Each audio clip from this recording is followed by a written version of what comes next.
السلام علیکم۔ انسان اور جن کی محبت کی ایک لازوال داستان، قسط نمبر 15۔ صبح ہوتے ہی شیخ کمال اور زبیدہ بیگم مولوی قیوم سے ملنے چلے گئے۔ وہ ان کو ساری صورتحال سے آگاہ کرنے کے ساتھ ساتھ حافظہ کے رشتے کے طے ہو جانے کی بات بھی بتانا چاہتے تھے تاکہ جمیل ہمیشہ کے لیے حافظہ کا پیچھا چھوڑ دے۔ مولوی قیوم کا گھر بہت سادہ تھا۔ ایک لڑکا ان کو بیٹھک میں بٹھا کر چلا گیا۔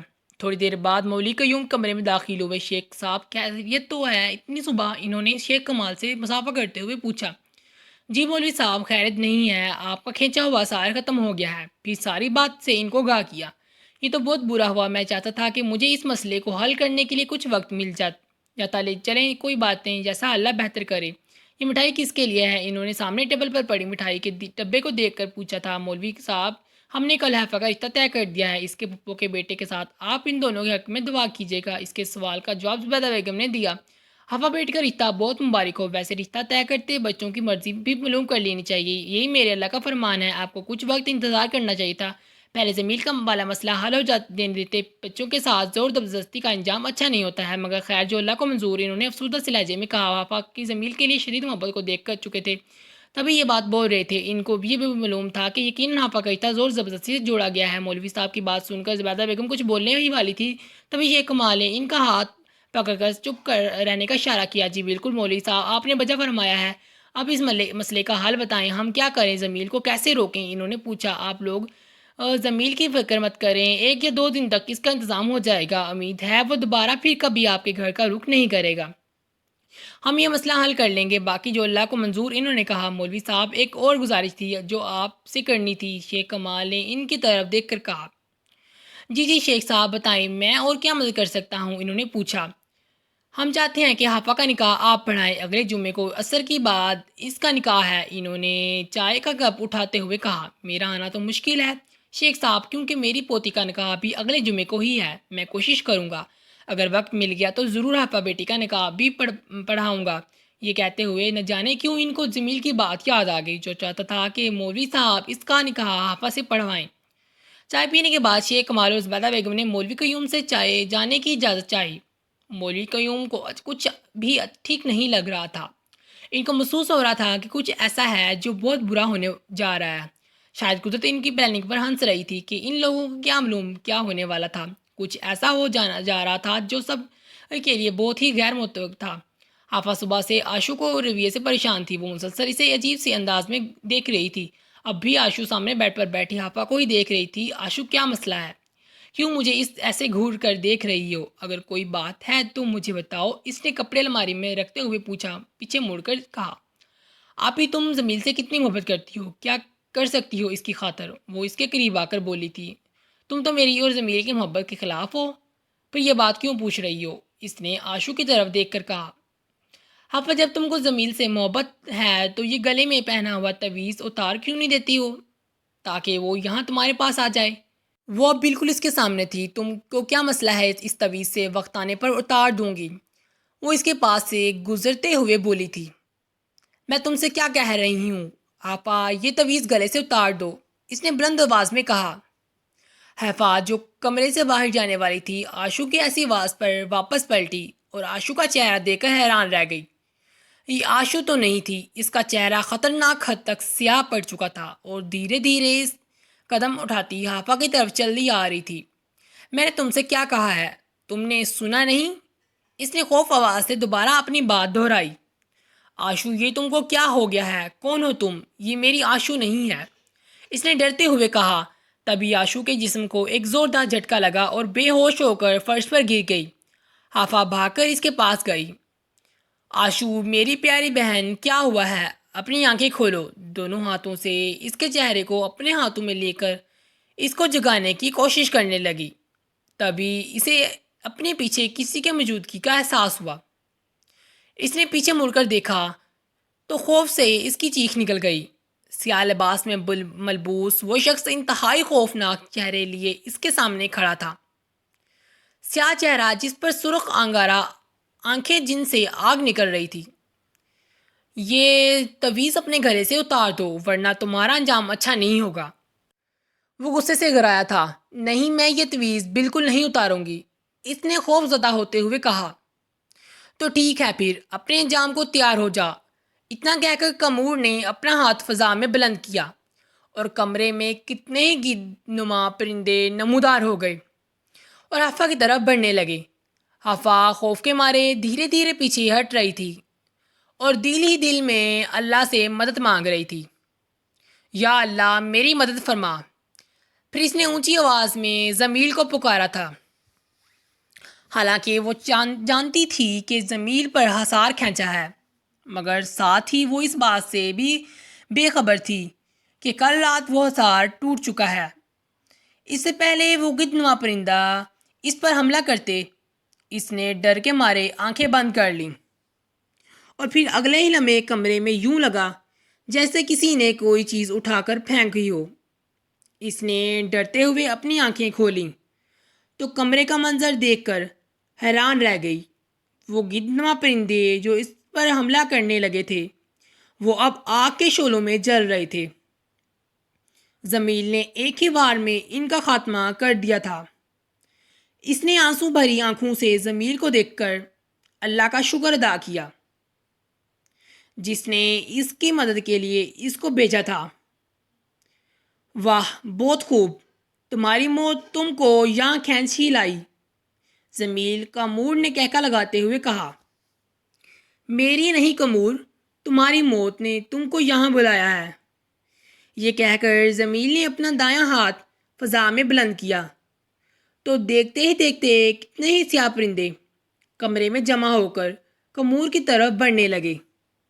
کمور آج تیری موت ہے، مگر اگلے ہی پل کمور نے اپنا بایاں بازو اٹھا کر ہوا میں اٹھا کر اپنے سر کے اوپر گھمایا۔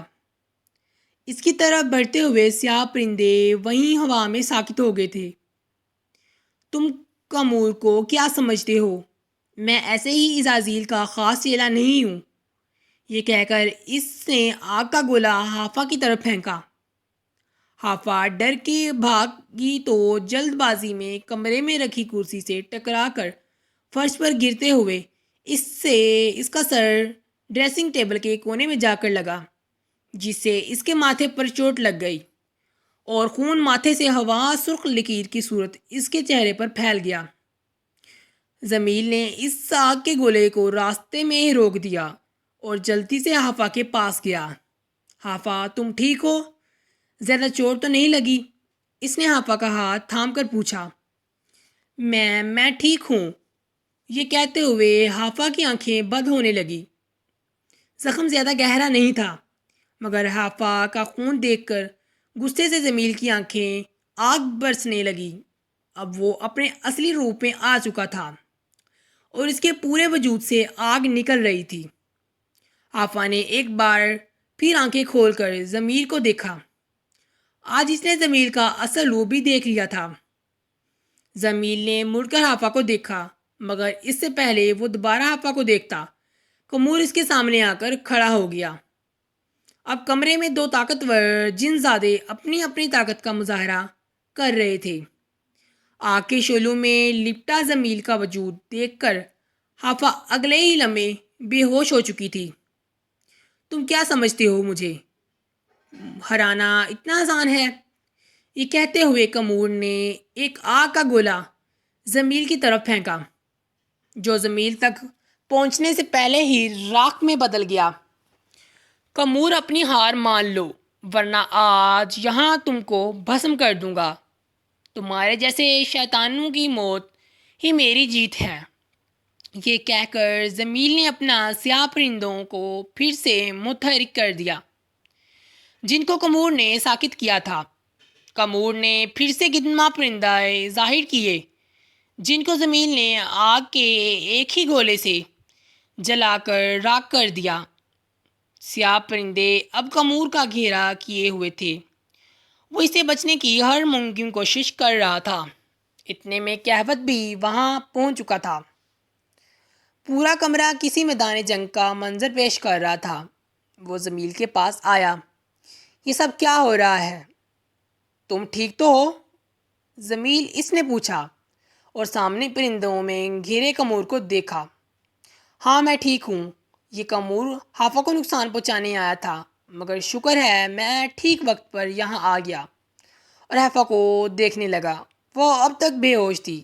جیسے ہی جمیل کا دھیان کمور سے ہٹا، اس نے اپنے ہاتھ سے آگ کا شعلہ بلند کیا اور اپنے سر پر گھومتے ہوئے پرندوں پر پھینکتے ہی اگلے لمحے وہاں سے غائب ہو گیا، کیونکہ وہ جانتا تھا کہ اگر اس نے یہاں سے بھاگنے میں ذرا سی بھی دیر کی تو اس کی موت یقینی تھی۔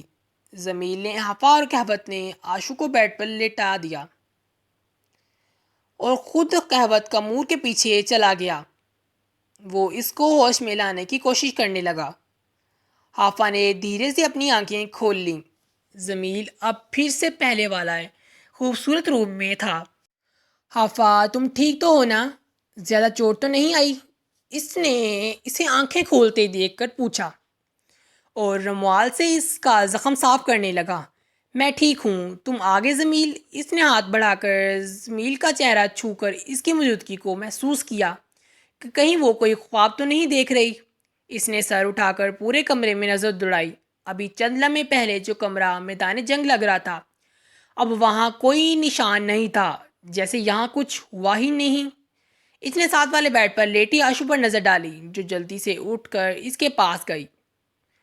آشو، اپنی آنکھیں کھولو، بتاؤ تم ٹھیک ہو نا؟ اس نے آشو کا چہرہ تھپتھپایا۔ جمیل کا مور بچ نکلے میں کامیاب ہو گیا ہے، کہوت نے اسے آ کر بتایا۔ اس کا یہی آنا اس کے خطرے سے خالی نہیں ہے، وہ پھر دوبارہ یہاں آ سکتا ہے۔ اس سے پہلے ہمیں اس کا خاتمہ کرنا ہے۔ اس نے غصے سے کہا، حافا میں رات میں آؤں گا، اپنا خیال رکھنا۔ اس نے حافا سے کہا، ہاں ٹھیک ہے۔ اس نے جلدی سے جواب دیا کیونکہ اس کی پوری توجہ آشو کو ہوش میں لانے پر لگی ہوئی تھی۔ اتنا کہہ کر جمیل وہاں رکا نہیں اور کہوت کے ساتھ وہاں سے چلا گیا۔ آشو، اٹھو، اپنی آنکھیں کھولو، اس نے پانی کے چھینٹے اس کے چہرے پر گراتے ہوئے کہا، اور چند لمحوں کے بعد ہی آشو اٹھ کر بیٹھ گئی۔ مجھے کیا ہوا تھا آپی؟ اور یہ آپ کے ماتھے پر چوٹ کیسے لگی ہے؟ اس نے پوچھا۔ کہیں کچھ نہیں، ایسے ہی معمولی سی چوٹ ہے۔ تم بتاؤ تم ٹھیک ہو نا؟ آپا نے شکر ادا کیا کہ ابھی یہاں جو کچھ ہوا تھا اسے کچھ یاد نہیں تھا۔ ہاں میں ٹھیک ہوں، میں فرسٹ ایڈ باکس لے کر آتی ہوں، آپ کے زخم سے خون نکل رہا ہے۔ یہ کہتے ہوئے فرسٹ ایڈ باکس اٹھا لائی اور اس کی زخم پر پٹی باندھ دی، اور بالکل بھی اپنا خیال نہیں رکھتی ہے۔ کل کلائی زخمی کر لی تھی اور آج ماتھے پر چوٹ لگوا لی ہے۔ اس نے بہن سے ناراض ہوتے ہوئے کہا، اچھا اب سے اپنا خیال رکھوں گی، خوش ہو جاؤ۔ دیکھو لگتا ہے بھائی امی اور ابو آ گئے ہیں۔ اس نے مسکراتے ہوئے کہا۔ بہن کے اپنے لیے اتنی محبت دیکھ کر بے اختیار اس کی آنکھوں میں آنسو آ گئے تھے۔ شیخ کمال زبیدہ بیگم نے بھی اس کی چوٹ دیکھ کر پریشان ہو گئے تھے، مگر اس نے اس سے پہلے سیڑھی سے گرنے کا بہانہ بنا کر بات سنبھالی۔ حفاظہ تو کچھ دیر جمیل کا انتظار کرتی رہی، پھر شیخ کمال کے ڈانٹے پر کہ وہ یہاں کیوں بیٹھی ہے، اسے آرام کی ضرورت ہے، وہ اٹھ کر اپنے کمرے میں آ گئی، ورنہ اس کا ارادہ جمیل سے بات کرنے کا تھا۔ وہ جمیل کو اپنے فیصلے سے آگاہ کرنا چاہتی تھی کہ اس نے اپنے اور اس کے بارے میں کیا فیصلہ کیا ہے۔ آدھی رات کے وقت اس کی آنکھ کھلی تو جمیل اس کے سرانے کھڑا تھا۔